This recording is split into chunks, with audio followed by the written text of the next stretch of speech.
రోజుకి 1 వీడియోని పెడుతున్నందుకు మీ అందరూ కూడా కొంచెం కోపంగానే ఉన్నారు తెలుసు, అర్థం చేసుకోండి. నాకు టైం ఉంటే ఎక్కువ వీడియోస్ అప్లోడ్ చేస్తాను, బిజీగా ఉన్నప్పుడు మాత్రం 1 వీడియోని అప్లోడ్ చేస్తాను.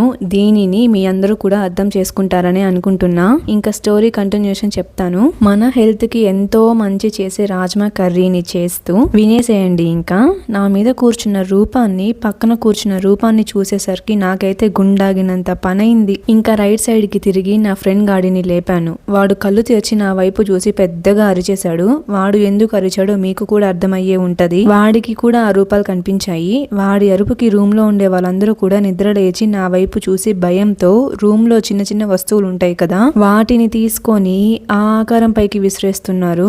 అది వెళ్ళిపోతుందేమో అని. కానీ వాళ్ళు విసిరేసే వస్తువులన్నీ కూడా ఆ ఆకారంకి తగలట్లేదు. ఆ ఆకారంలో నుంచి నా మీదకి వచ్చి పడుతున్నాయి. అవి కరెక్ట్ గా నా మొహం మీదకి వచ్చి పడుతుంటే అబ్బో చాలా పెయిన్ వచ్చింది.